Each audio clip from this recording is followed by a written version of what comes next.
Hello guys, welcome back to my channel. তো আরেকটা বই পড়ে শেষ করেছি, আর সেটা হচ্ছে প্রেম আন্দোলন বাই নবিলা ইশক। নবিলা ইশককে নিয়ে আলাদা করে কোনো কথা বলার নেই। যারা সুচরিতা পড়েছো আর হামজা চরিত্রের সাথে যাদের পরিচয় আছে তাহলে জানো যে তিনি কিরম টাইপের বই লেখেন। নবিলা ইশক আমার থেকে বয়সে ছোট, বাট এত সুন্দর স্টোরি লিখতে পারে, সত্যি বলবো আমি ফ্যান। এই বইটা প্রেম আন্দোলন বইটা যতটা জানলাম ওনার লেখা ফার্স্ট বই। আর এখানে আমরা পাচ্ছি তৃষ্ণা রাজ চৌধুরীকে। মানে কি বলবো, এরকম বদমাইশ, চার্মিং, হ্যান্ডসাম ছেলে আর কটাই হয়।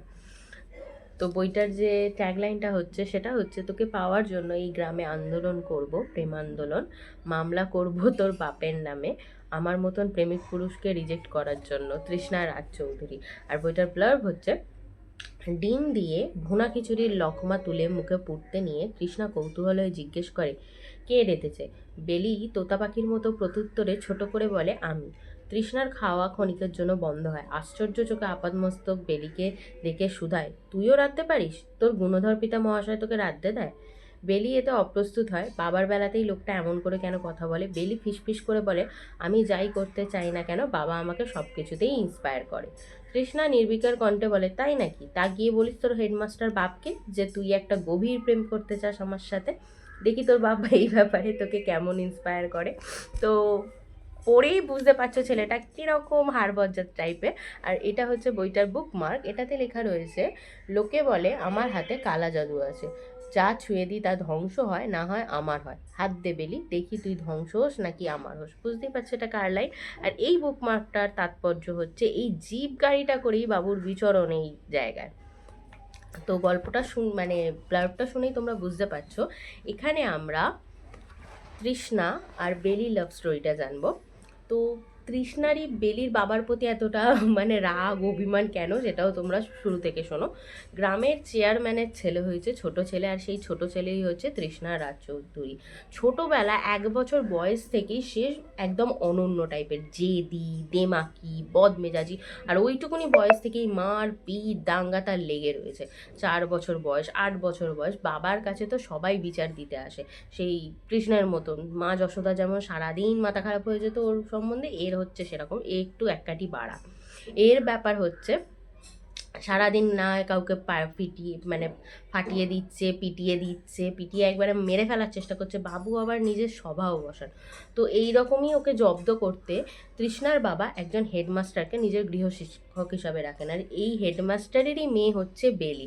তখনও অবধি বেলির জন্ম হয়নি যখন হেডমাস্টার এই তৃষ্ণাকে পড়ায়, কিন্তু তৃষ্ণাকে ছোট বয়সে দেখেই উনি ঠিক করে নেন যে এটা একটা হাড় বজ্জাত মিটমিটে শয়তান ছেলে, একে জব্দ করা আমার বসে না। এরম ছেলে বাবা আমার থেকে দূরেই থাকুক। সময়ের সাথে সাথে তৃষ্ণার বদমাইশি এত বেশি বেড়ে যায় যে তৃষ্ণার বাবা তাকে মানুষ করার জন্য তাকে শহরে ঢাকায় পাঠায়, এবং সেখানে সে বড় হয়ে কলেজ থেকে গ্রামে মাঝে মধ্যেই সে ফিরে আসে, এটা আমরা দেখতে পারি। এবং গ্রামে ততদিনে বেলিও বড় হয়ে উঠেছে, 9 কি 10-এ পড়ছে, 17-18 পা দেবে এরকম তার বয়স। এর মাঝে বেলির সাথে তৃষ্ণার প্রায়ই আলাপ আলোচনায় কিছুটা তৃষ্ণা ওকে বুলি করে, ওর পিছনে লাগে, ওকে কাঁদাতে তৃষ্ণার খুব ভাল লাগে। কেঁদে যখন ওর চোখ মুখটা ফুলে যায়, সেই ফর্সা মুখে ওই ফুলো ফুলো মুখটা দেখতে নাকি তৃষ্ণার খুব ভাল লাগে। এখানে আমরা তৃষ্ণার স্যাডিস্ট, পজেসিভ আর বুলিং পার্টটা দেখতে পাচ্ছি। যাই হোক, এবার ধীরে ধীরে আমরা দেখতে পারি যে তৃষ্ণা সব কিছুকেই চ্যালেঞ্জ করে। গ্রামে যে নতুন ইন্সপেক্টর এসেছে তাকেও চ্যালেঞ্জ করছে, কিন্তু তার পিছনে আরেকটা কারণ রয়েছে। এই ইন্সপেক্টর আগের দিন বেলিকে একটা অশোভন ইঙ্গিত করেছিল, শ্লীলতাহানির মতো। তো সেটারই প্রতিশোধ নেওয়ার জন্যই জেনে বুঝে তৃষ্ণা নিজেকে থানায় ধরা দিয়েছে। এখান থেকে আমরা জানতে পারি যে তৃষ্ণা বেলিকে ভালোবাসে, নিজের থেকে বয়সে হাফেরও হাফ হলেও সে বেলিকে খুবই ভালোবাসে। এখানে এজ গ্যাপটাও রয়েছে। তো যাই হোক, এর মধ্যে থেকে আমরা দেখতে পারি যে তৃষ্ণার ফ্যামিলি পুরোটাই বেলির ব্যাপারে জানে, বেলিকে তারা বৌমা রূপেই পেতে চায়। আর অন্যদিকে তৃষ্ণার শ্বশুর, তৃষ্ণার শ্বশুর বলছে মানে তৃষ্ণার বাবা টাবা যারা রয়েছে তারা খুবই চেয়ারম্যান হোক, বড় লোক হোক, মার্জিত সংস্কার সম্পন্ন লোক। এমনকি তার বড় ছেলে যে তৃষ্ণার পুরোপুরি বিপরীত ছিল, সেও পালিয়ে বিয়ে করে, কারণ তার ভালোবাসার মানুষের অন্য কোথাও বিয়ে হয়ে যাচ্ছিলো। সেই বউকেও খুব সুন্দরভাবে মানিয়ে নেয়। অন্য জায়গায় যেমন বৌমাকে মেনে নেবো না, তুই আমাদের বাড়ির বড় ছেলে হয়ে কী করে অন্য মেয়েকে বিয়ে করলি, এইসব বিষয়গুলো হয়, এখানে সেটা কোনোটাই হয় না। তো যাই হোক, এইভাবে ধীরে ধীরে তৃষ্ণা বেলিকে গার্ড করতে করতে বড় করে। ওর মাথায় ছিল যে যখন বেলি এই একদম অনার্সটা দিয়ে দেবে তারপরে বিয়ে করবে, কিন্তু বাদ সাধে তৃষ্ণার বাবা, তার কাছে একটা খুব ভালো সম্বন্ধ আসে এবং সে সেটাতেই মেয়ের বিয়ে দিতে চায় এবং সেদিনই জানতে পারে যে তৃষ্ণাকে মনে মনে বেলিও ভালোবাসে। এই যে দুজনের আলাপচারিতা, এর মাঝে মাঝে আরও কিছু রোম্যান্টিক মুহূর্ত হয়, সেগুলো তোমাদেরকে এই বইটা পড়ে জানতে হবে, আমি সেগুলো স্পয়লার দেবো না। এবং বেলি তৃষ্ণা দুজনেই, মানে তৃষ্ণা তো প্রথম থেকেই ভালোবাসতো, he fell first, she fell harder, এরম একটা ব্যাপার। তো বেলিও ভালোবেসে ফেলেছে, ওর স্কেচ করতো, এ করতো, এগুলো সব মানে বেলির বাবার হাতে চলে আসে, এমনকি তৃষ্ণার দেওয়া ফোনটাও, সেটাও ভেঙে ফেলে। তো এক প্রকার জোর করেই বেলির বিয়ে দেওয়ার চেষ্টা করে, বেলিকে মানে জেদ করে। এদিক থেকে আমরা আবার জানতে পারি বেলির বড় বোন আর বেলির যে ছোট ভাই, তারা এই বিষয়টা জানতো এবং তারাও কৃষ্ণাকে সাহায্য করতো বেলিকে মিট করিয়ে দেওয়ার এইগুলোর ক্ষেত্রে। তো যখন জোর করে বেলির বিয়ে দেওয়ার চেষ্টা করায়, সেই বিয়ের দিন তৃষ্ণা সেখানে পৌঁছে যায় এবং বেলিকে বিয়ে করে নেয়। এইরকমই একটা ছোট্ট মিষ্টিকাট্ট গল্প হচ্ছে প্রেম আন্দোলন। আমি এটা পুরো বুঝতে পারছি যে এইটা থেকেই আরেকটু ডার্ক লেভেলে ধীরে ধীরে ওনার স্টোরিগুলো গেছে, আরও বেশি গভীর হয়েছে। তোমরা এটা পড়বে, ভালো লাগবে। আমি এই বইটাকে 4.5 স্টার রেটিং করবো 5 স্টারের মধ্যে, কারণ এন্ডিংটা আমার আরেকটু বেটার লাগতো। হয়তো ওনার ফার্স্ট বই বলে উনিও সেইভাবে ডেলিভার করতে পারেননি। আর একটা লেখকের থেকে বা লেখিকার থেকে তোমরা সবসময় যে মানে ফ্যাবুলাস পারফরমেন্স এক্সপেক্ট করবে, এটা খুবই।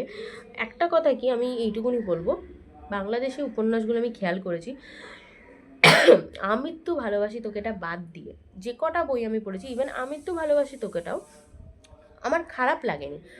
অন্যান্য বইয়ে কি হয় যে আমি কিনে না পুরো হতাশ হই যে পুরো টাকাটা চলে গেল, বেকার পড়লাম। কিন্তু বাংলাদেশি উপন্যাসগুলো দেখেছি হয়তো একটু কম ভালো লাগা থাকবে, কিন্তু ভালো লাগবে, পুরোপুরি খারাপ লাগবে না। সেই দিক দিয়ে সিরিয়াসলি এই বইগুলো কিনে আমি লাকি। কিন্তু অন্যান্য বইয়ের ক্ষেত্রে কি হয় যে পুরোপুরি জলে যায়, সেরকম কিছু দেখতে পাই না। তো বাংলাদেশি উপন্যাসগুলোর এই দিকটা আমার খুবই ভালো লেগেছে, আর আমি ওই জন্যই এই উপন্যাসগুলো আরও বেশি করে পড়ছি।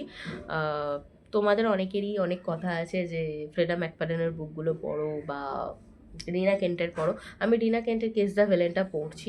অ্যাকচুয়ালি আমার এই বইগুলো পড়তে খুব ভালো লাগছে, এগুলো 1-2 দিনে শেষ হয়ে যাচ্ছে। ওগুলো অনেকটা ডেপথে চলছে, তো তাই টাইম নিয়ে পড়ছি। আসবে ভিডিও। আমি এখনও বলছি, আবারও বলছি, বই পড়াটা আমার নেশা। আমি এটাকে কন্টেন্ট হিসাবে নিয়েছি, জাস্ট তোমাদের সাথে শেয়ার করব বলে। আমি কোনো চাপে পড়ে বই পড়তে চাই না, ওইভাবে আমি মন দিয়ে বইটা পড়ে উঠতে পারবো না। তাই তোমরা একটু ধৈর্য ধরো, অবশ্যই ভিডিও আসবে যখন যেটায় নেশা ধরে বলে না। তো আমার এখন আপাতত এই বইগুলো খুবই ভালো লাগছে, আর আমার মনে হয় মাতৃভাষায় বইগুলো পড়া খুবই ভালো। আমি অন্যান্য বাংলা বইগুলোকেও চান্স দিতে চাইছি বেশি করে। অভিক সরকার, অন্যান্য যে থ্রিলার উপন্যাসগুলো রয়েছে, ভৌতিক, ওগুলো পড়ারও ট্রাই করছি। সত্যজিৎ রায়ের রচনাবলী কেনারও ট্রাই করছি। তো যদি তোমাদের ভিডিওটা ভালো লেগে থাকে তাহলে অবশ্যই like, share, subscribe and comment করে দিও। আর এই বইটা আমি কলেজ স্ট্রিট থেকে পারচেস করেছি, সেম দামে মিশোতে অ্যাভেলেবেল রয়েছে অরিজিনাল বই। তোমরা চাইলে মিশো থেকেও নিতে পারো। যদি লিঙ্কটা লাগে আমাকে অবশ্যই কমেন্ট করো। আর যদি কলেজ স্ট্রিট থেকে কিনতে চাও তাহলে বলবো সংস্কৃত কলেজের গা ঘেঁষেই একটা ছোটো গুমটি দোকান রয়েছে, সেইখানে দাদা এইসব বইগুলো বিক্রি করেন। উনি অনেকটাই ছাড়ে দেন, 40 থেকে 45% তোমরা পেয়ে যাবে কথা কাহিনী দোকানের অপর ফুটেই। তো যদি ভিডিওটা ভালো লাগে, আবারও বলছি, লাইক করে দিও। দেখা হচ্ছে নেক্সট ভিডিওতে। টাটা।